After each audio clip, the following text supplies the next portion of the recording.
This message is meant for Trailblazer, and if you're not a Trailblazer, then you need to skip past this part to the actual video. This part's not meant for you at all. Hit the timestamp, skip past this part now. I'll give you guys 5 seconds.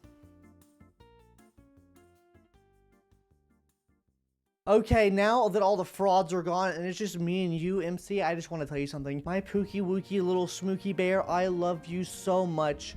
You have brought so much joy to Honkai Star Rail to me. You have multiple different typings, so that means that I will never have to go sleepless nights worrying about, will I have a destruction physical character, or will I have a fire preservation character, or I don't have to worry about, can you taunt, can you break the enemy shield with a baseball bat. I will never have to worry ever again about protection, because not only can you defend, you can also attack as well, and maybe in 2.2 you'll be even able to buff with an imaginary typing, and then we can make a full mono imaginary team.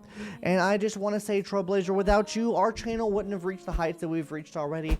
Pom Pom Who, get him out of here.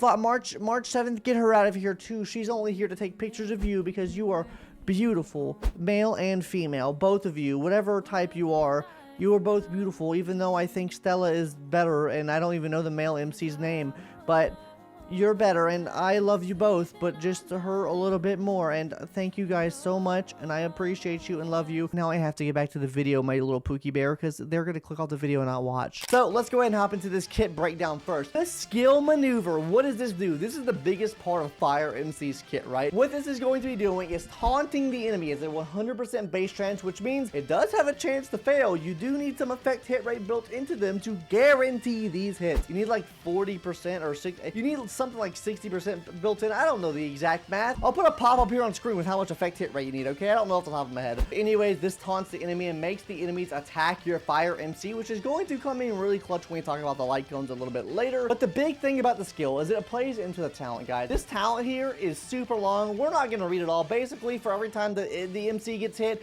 you get stacks. What this stacks does, you can use enhanced basic attacks. Whenever the Trailblazer uses a basic attack, skill, or ultimate attack, it puts a shield on all of your allies for a certain amount of turns. So that's what her talent's going to be doing. It's alright, it's okay, but it's really big for her because it gives at least some protection for the rest of the team. We're going to talk about the bonus abilities and eidolons a little bit later because this does enhance it quite a bit. But let's hop into the ultimate move now, because the ultimate move can actually do some pretty decent damage, especially if you have them on a break build, because it does hit all enemies, and when hitting all enemies, you have a chance to break those enemies. It also scales off of your Fire MC's defense, so that means you do have some defense scaling, some attack scaling, which is not that good. I would prefer it being all attack scaling. Not the best in slot for sure, but she does do something, right? And it also automatically enhances your next basic attack as well, which is what we're going to go ahead and talk about now. Obviously, if you use a single target attack with no enhancement, it's just poke.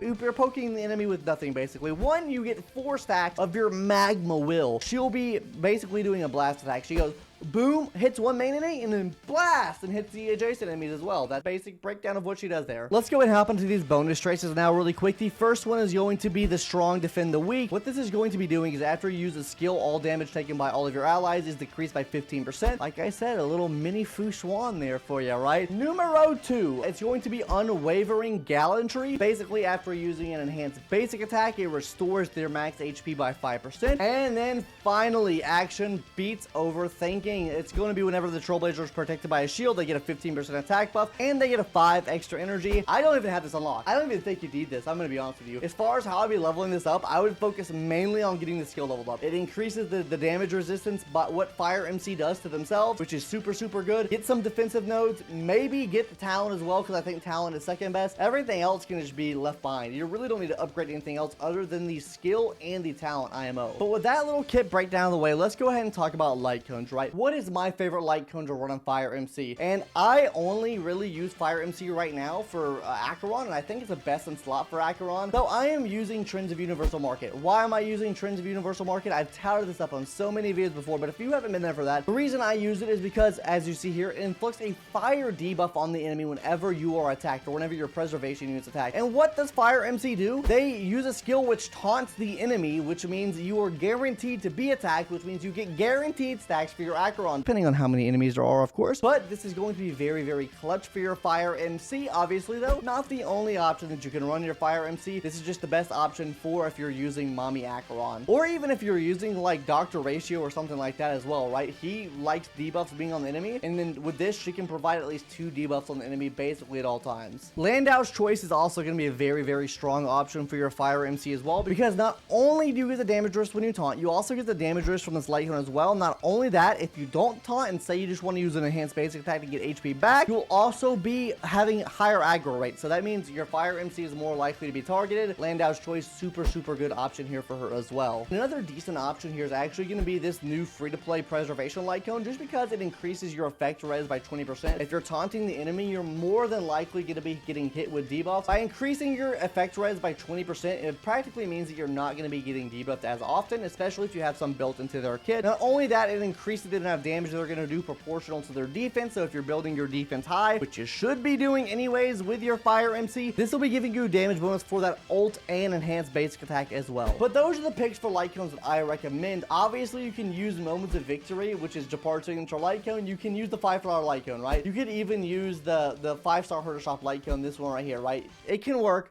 I would say the other one's better though. Anyways, let's go ahead and talk about the moment you've been waiting for. Relic. What relics, what stats should you be running on your Fire MC? But before we hop into that, and if you watch my little Trailblazer message, first of all, screw you. Second of all, subscribe to the channel, because if you endured that cringe, then you are gonna be great for this channel, right? That's all we do here is full cringe, okay? So subscribe. Let's talk about relics. There's actually a lot of options you can go here. The best in slot, in my opinion, is probably gonna be Knight of the Purity Palace, which comes whenever you farm the Lightning set here. Not the best relic set to farm overall. It is her best in slot in my opinion, but one that matches pretty decently, but you will be having less shields and less damage because you're not building as much into defense now, would be the Guard of Weathering Snow. Actually, the Guard of Weathering Snow is actually really, really good because it's going to be increasing your damage resist. Not only that, it also gives you some heals back as well, which can be really, really helpful, especially with them taunting, getting all the enemies towards them, but you're going to be getting some healing back. You'll also be getting some extra damage resistance as well, which is overall just a really, really good set to run on them. There's some more sets you could run. Me personally, I like to run 2-piece of the Purity Palace and 2-piece speed set, just because I like them to be fast. The faster they are means the more they can taunt, which means you can guarantee more of the enemies actually attacking you, which is just all around it, just a really good bet there, right? Best in slot ornament is probably going to be Broken Keel. The reason I say this is because, sure, you could run Belobog of the Architect, which gives you defense, right? Not the best. You also need effect hit rate to activate its second ability, which is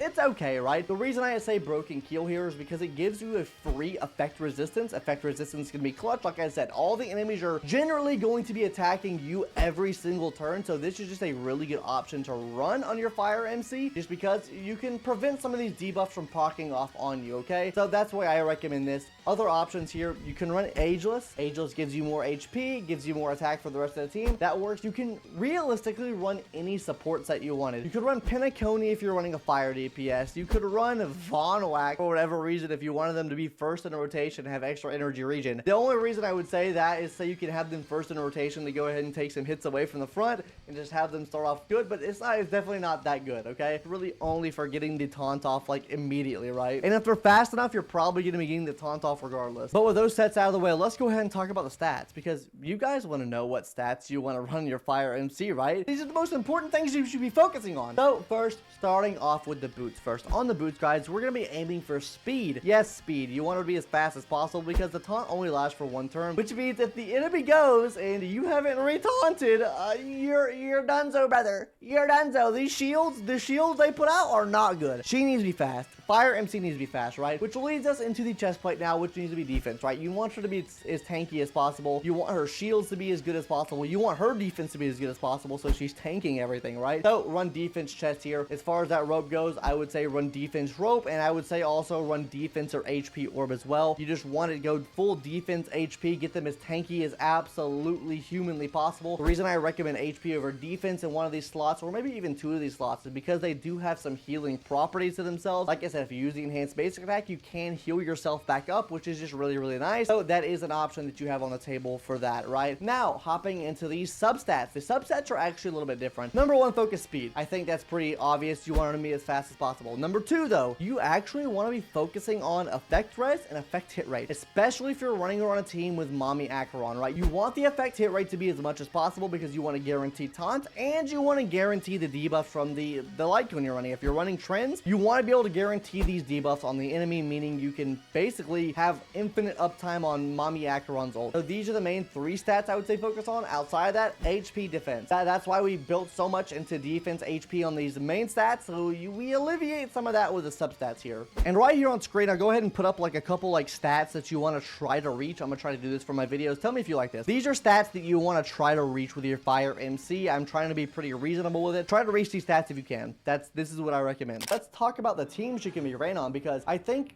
she is more versatile than you might think. She can actually be ran on a lot of debuff-esque comps that need debuffs on the enemy to actually proc stuff off, right? So, Dr. Ratio, for example, you can use her on a Dr. Ratio team because she offers at least 2 types of debuffs. If you run Trends of Universal Market anyways, you can get 2 types of debuffs, which means Dr. Ratio has perma 2 debuffs up at all times if you're running Trends on her. Now, this also calls for him getting 1 free debuff from her as well if you just want to run her on the team without Trends of Universal Market. Taunting is a debuff, so that also helps. Secondly here, Kafka, if you use Trends, I'm going to be using Trends of Universal Market here because I think it's our best install Lightcone. Trends of Universal Market with Kafka teams, you offer a fire dot, meaning if you wanted to run a solo Kafka, if you only had a solo Kafka, this offers another dot on the enemy, which means you can get more defense shred from Kafka's dot set, so this is really good for that. As we mentioned before, Mommy Acheron as well can really take use of this, and also any free-to-play player can take use of this because you get them absolutely for free, which is what we're going to touch on now. Why should you be building them as a free-to-play player? First of all, they have 2 different types. They have destruction, physical, and they have fire preservation, right? Meaning you can run them on a full mono fire team if you wanted to, meaning you could run them on a full physical team if you wanted to. It gives you 2 different elements to work with here. Not only that, it also offers defensive capabilities, which are not bad at all. And especially if you pull from Mommy Acheron or Kafka or you have Dr. Ratio for free right now, she still comes in clutch for all of those units. Not to mention they are only going to get better over time because we are going to get more paths. We're in the land of harmony, so maybe we get a harmony path, right? That's just me thinking off the dome here. That would be really cool to see. That's a reason you should build them. This literally offers a new unit to you. You know, like when content creators say, oh, well, don't get Acheron because she requires so much investment from other characters. She is the character, right? You are building her to have multiple different characters, okay? Build her. Level her up at least, right? I would say at least get her to level 80. Get a light cone for every typing. Mainly focus on preservation right now because I don't think the physical typing is that good. Maybe they get a buff in the future. I don't know. But these are the reasons you should be building your Fire MC. This is a future-proofable unit right here. If we ever get an abundance character, free healer. If we ever get a harmony unit, free debuffer or buffer. If we ever get an agility character here, 3 debuffs. The possibilities are limitless. Imagine a Hunt MC. Come on, guys. You can literally have one of every typing here, especially if she becomes, say, in Hildy. It increases Mommy Acheron stonks. And if things go the way that they have been going already with the game, where, you know, you put these type of units on the team, you put the Inhildy units on the team, you get a buff. This is going to come in clutch for so many of those teams just by being able to run a certain typing on the team, right? So, build this character. It's absolutely amazing. And yeah, that's it. Bye-bye, gamers. Go watch that part if you don't watch already and subscribe. Bye.